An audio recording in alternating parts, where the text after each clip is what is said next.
Okay. Hi, my name is Maddie. I am a channel of Source Consciousness, and every human is. We are all one. We are all the one being, animating everything. You're everything. Everything you look at, every person you look at, is you in a different form. And your mind has ideas of who you are. It has an identity structure that it created. And of course, your human has certain likes and dislikes and talents and gifts, but that's not who you are. Your ideas aren't who you are. So your self-concept, your idea of who you are, is not ultimately real.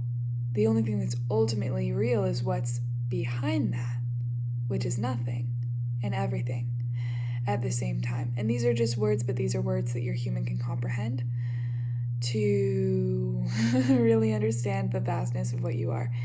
You are the human and beyond human. You are the human and you are the consciousness. You're the human, you're the awareness. This is why you can observe your thoughts instead of be them, right? This is why you observe how you feel instead of being the feeling. You're not sad, you're feeling sad. You're not angry, you're feeling angry. You're not joyful, you're feeling joyful. But really, the consciousness in you just wanted to be alive. So it doesn't care what you experience. It's neutral about all of this. But higher consciousness, not in human form, is always leading and guiding you toward what you're here for. Because all of this is really about being alive, but it's also about enjoying being alive. And a lot of humans will prevent themselves from enjoying being alive because they are afraid of what would happen if they relaxed. But if you're still listening to me, you're aware on some level of this truth. Otherwise, you would think it was ridiculous and you would have scrolled or exited out of the video by now. So if you're still listening to me, it means you feel what I'm saying. And I have a message for you, and I'm not sure what it is. So I'm just gonna relax, and you can relax too. And I'm losing my speech already. I can't talk. So just breathe and allow your body to relax and allow your human mind to relax and allow all your thoughts to just be what they are, because you don't have to think at all.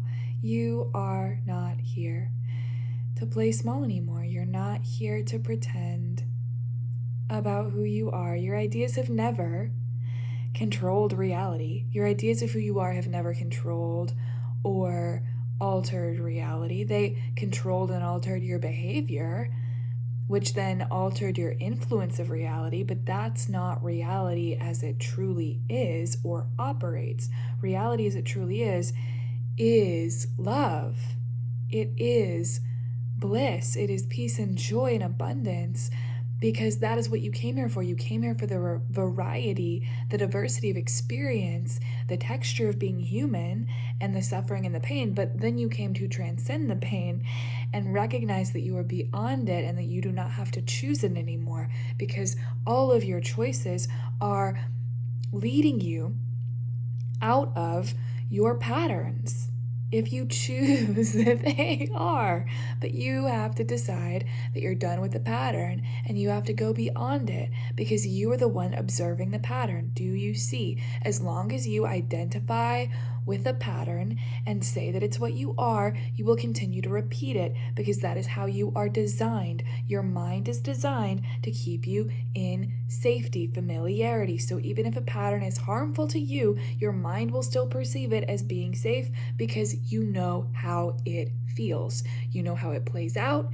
You know what you experience after the pattern loses its hold on you. You know the feelings you'll experience afterward. You know how you will calibrate afterward. You know what to expect. You know what to experience. Your mind wants to keep you in the known. It wants to keep you in patterns that may not be actually healthy for you because your mind knows how you'll respond. Your mind doesn't know how you'll respond if you choose something new. Your mind doesn't know how you'll respond if you choose to become more visible, if you decide that you are worthy. Your mind hasn't experienced that yet because your mind can't feel. Your mind can't feel how worthy you are. Your mind can't feel how beautiful you are. Your mind can't feel how innately purposeful you are. It cannot feel your purposefulness. But you have a purpose. You matter. You have meaning and value, not because you produce things or you go and show up at a certain job or career or you play a certain role or you're in certain relationships or connections where you play certain roles. Your value is inherent. Your value is your breath. That is your value. There is nothing more that you need to bring to the table except your beingness. Everything else will sort itself out exactly as it's meant to. All of this is happening automatically. These words that are coming through are happening automatically because they're not being forced, they're not being manipulated, they're not being filtered, they're not being diluted, they're not being warped. You warp yourself all the time when you stay in your mind. You actually mold yourself into something that you are not, and then you wonder why you are not happy. You're here to play. You're here to have fun. You're not here to perform and pretend all the time. You are here to have a good time. And the more that you surrender to that, the more you will realize that this life is truly heaven. There is nothing outside of now. It is all happening now. Every moment you have ever experienced is happening right now. Breathe. Feel the awareness that you are.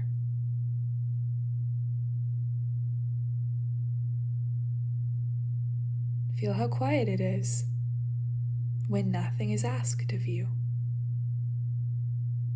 Feel how peaceful it is when nothing is asked of you.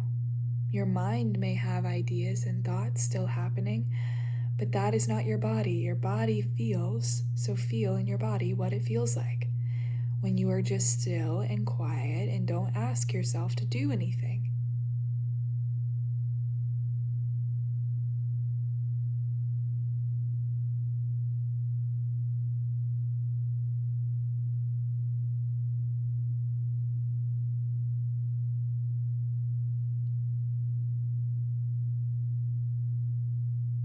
You don't have to think. Thinking is optional. It's not even real. Can you touch a thought? Can you hold a thought? Can you kiss a thought? No, they're not real. In this body, you can do a lot. You can paint. You can hug a loved one. You can go outside. You can breathe in the fresh air. You can hug yourself. You can play a song you love. You can write a letter to yourself or to a friend or to someone you haven't spoken to in years. You can call someone you haven't spoken to in years. You can pray. You can open a window. You can play your guitar or your violin or your oboe, fill in the blank. Or you can sing, or you can talk to yourself, or you can stare out the window at the trees. You can do so much more and experience so much more when you're here. Your mind is always going to have thoughts. You just don't have to pay attention to them. When you pay all your attention to the moment you're in, are you thinking? Or are you being? Your being is beyond thought. Your being is beyond your mind. It's something you sense. It's something you are. What you are is more powerful than what you think. It is why you can observe your thoughts. You are the one watching it all happen, and you are the one experiencing it. As the observer, you have the power to choose. As the experiencer, you have the power to operate from that choice. and use your will the way that you want to. As the observer, you have perception calibrated to certain patterns, certain rhythms that you've lived out, certain experiences that you know how to handle. But you can also see beyond that as the observer. You can see the infinite possibilities. You can see the pathways you have not yet chosen, but are open to you. You can see, feel what you love doing. When you choose what you love, all of life rejoices and celebrates because it knows, it feels that it is becoming more unified because you are life. And when you choose what you love, you are unifying with you. Because the only way to fragment from you and to not be unified within is to go against love, which is your natural state. So when you are in your mind, doing and performing and pleasing and problem solving and fixing and showing up in ways that are not true to you, you are fragmenting from love. If you choose from your mind. But if you choose from your heart, from your being, from your spirit, from your breath, from your body, from the way you feel, you will experience more of what you actually came here to experience, which is life, uninhibited by the mind's programming. The programming will fall away and dissolve effortlessly as you choose you more through feeling. Because the programming was written by experience. So when you choose a new experience, guess what? New programming gets written. And then you have a new code. And then you live from a new code. So you don't actually have to listen to the noise outside of you. You don't actually have to listen to other people's belief systems. You don't actually have to listen to what other people think is possible. You just have to listen to what your heart is asking you to do. And then from there, you're free. You already are free as the consciousness and awareness. You always have been. It's just your choices that muddy up the channel. But this video found you on purpose for a reason, because you were ready to hear it. You're already enlightened. Enlightenment just is. Love just is. Light just is. It all just is. Now just is. What are you going to make it? You're always going to have now, and it's always going to be the only thing you have. So you can keep repeating the patterns, or you can choose beyond them. It's something you do now. And this doesn't mean you work hard and you push hard and you're choosing to make things happen. It means you're choosing from love. You're choosing from how you feel. You're choosing from intuition. You're choosing from the guidance within your spirit, not your mind.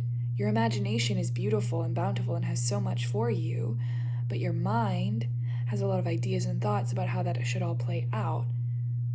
So it's actually limiting you. And so when you breathe consciously and you feel in your body and you get playful with life and you flirt with life, you can actually remember more of what your body wants you to do. But it's your remembering. It's your life.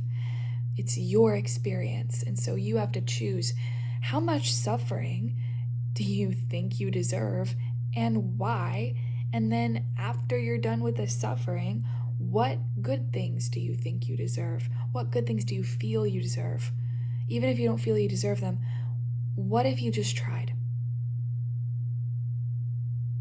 What if you just tried saying yes to one small thing that you genuinely want to do, even if it is mundane? It's just going on a walk outside because you want the time to yourself. That is a quantum leap, because you finally listened to yourself. That's all you've ever been wanting, is the connection with yourself. All your humans' neuroses and fears of loss, losing things, you're just scared of losing things that aren't true. You can't lose any true part of you. Your soul knows this.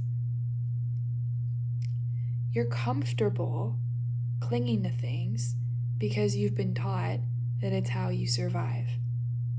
But you're infinite. You can always change. And it happens now. In this moment, what do you need? Not what do you want, not what do you desire, not what's the 5-year plan, what's the 6-figure goal for your business. It's breathe right now. Ask yourself what you need. What does the human in you actually need? That's what you choose. That's real love.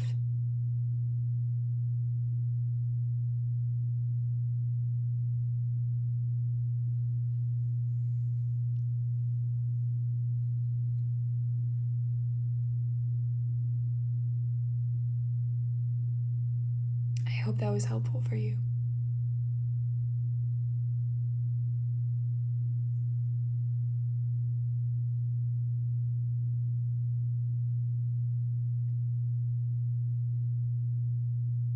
I have been feeling lately like I don't matter. And so I know that was for me.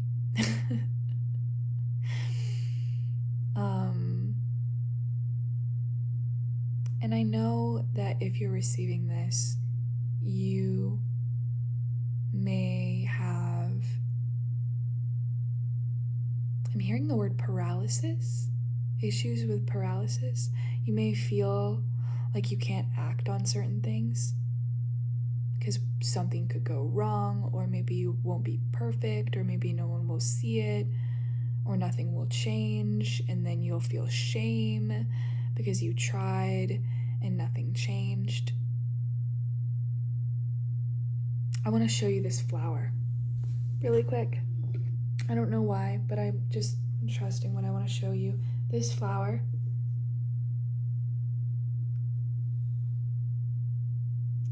I got this on a trip. It was on a trip to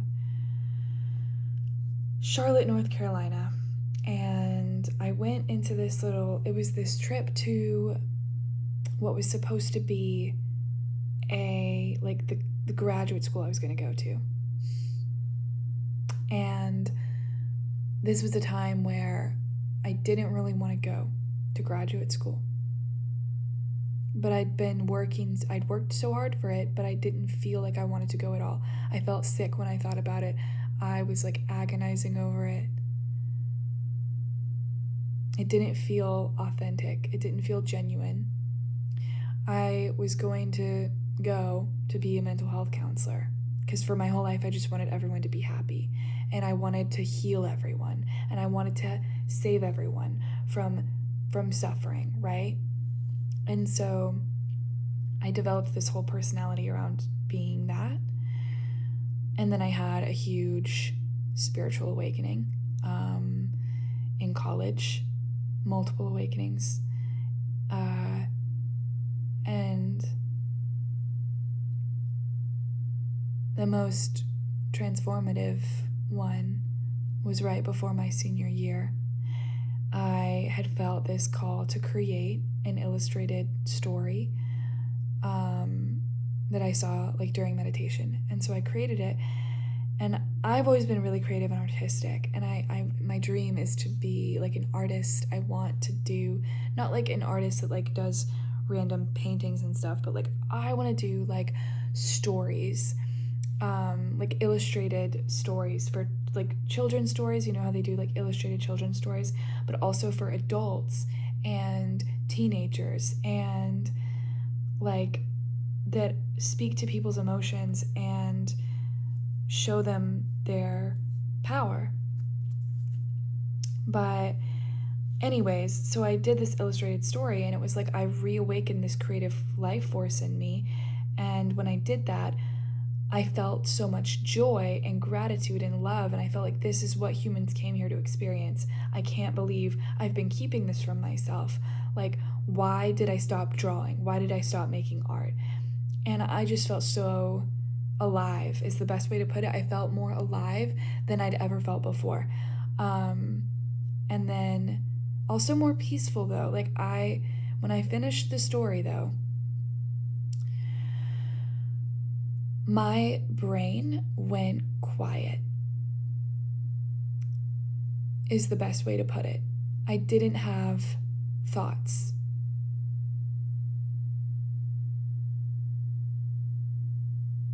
They're not happening now either, but it's just because of the awareness.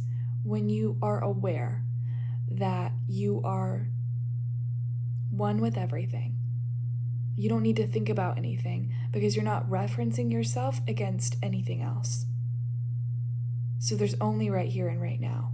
And when I made that book, it brought me so far, so deeply into the here and now that there was nothing else. And it was like, oh, there's no one to save because it's all one. There's no one to heal because it's all one.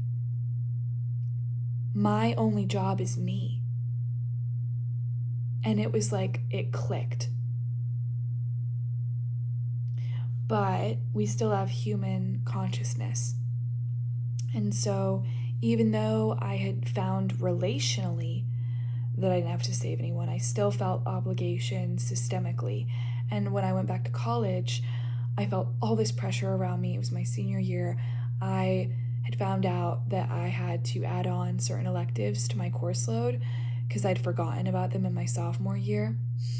And so I added them on, and I was taking a course overload both semesters, really hard classes. I was taking neuroscience, computer science.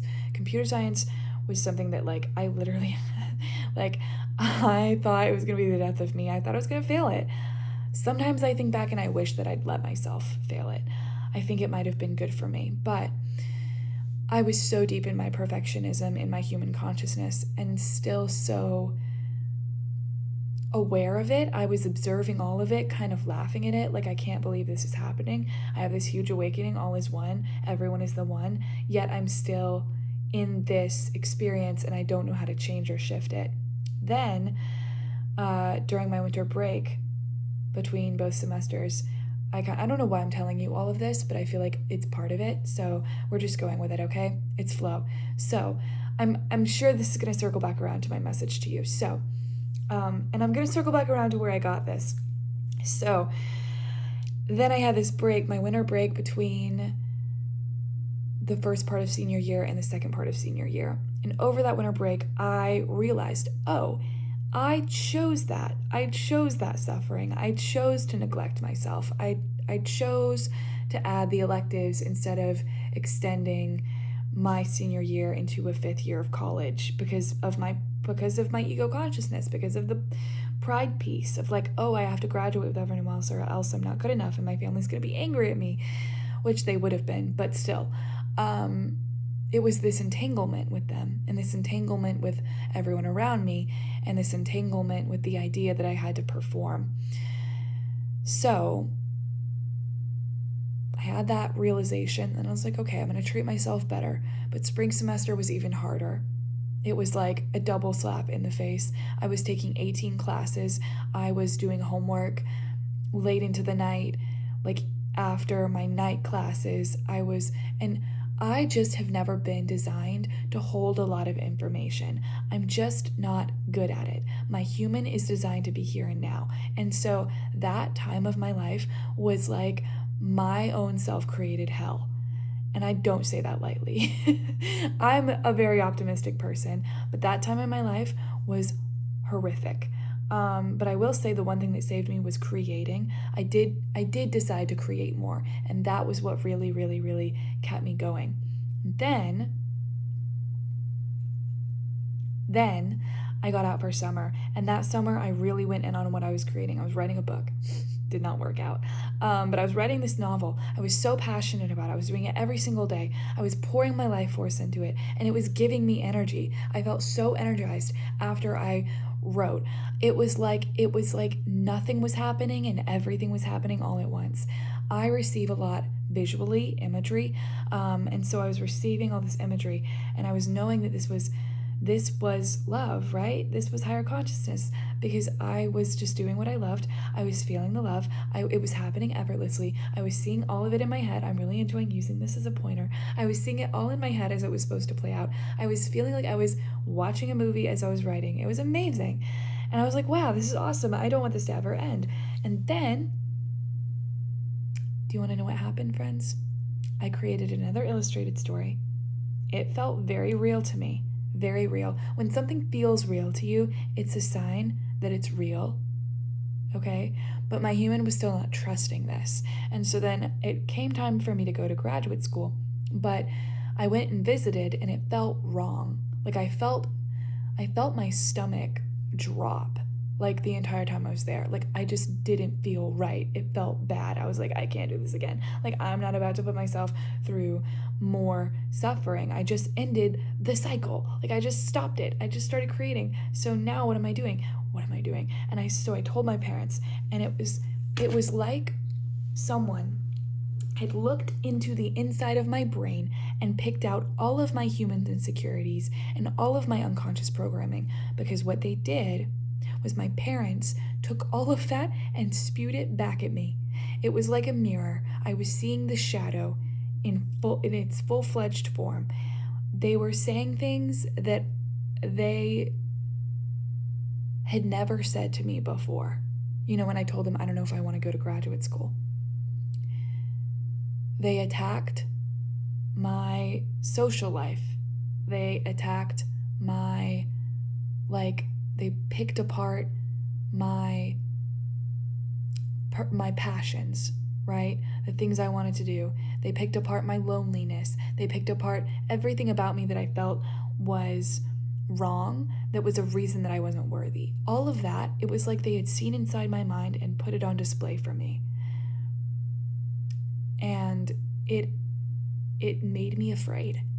And so I chose not to go to, I chose to go to graduate school. And that did not work. But when I went to visit, I got this, and it was at this little shop, this like little bohemian store that was so colorful and bright, and it made me think of my art. Because some of the reasons I had chosen to go were because it was a very artistic city. It had a lot of public art, and I liked that. But then when I was there, I was in school, and I was desperate. I was desperate to escape. I felt like I had put myself in another little prison. I hated it. I felt lonely. I felt desperate. I didn't talk to anyone the entire 2 months I was there. I didn't talk to a single person except the people in my classes in passing when I had to. I was the most lonely and scared I'd ever been. Because I knew it wasn't right for me. I knew I was supposed to be doing something else. I didn't realize that it was channeling this way. I thought it was just my art was the only way I could channel. But it's this too. But I'm just here to reflect to you that you're here to go with what feels true for you. Anything else, no matter how logical it may seem, if it doesn't feel right to you, it's not right. It's not right. That's what I'm here to tell you. I didn't know this video was going to be 30 minutes long, but maybe it had to be.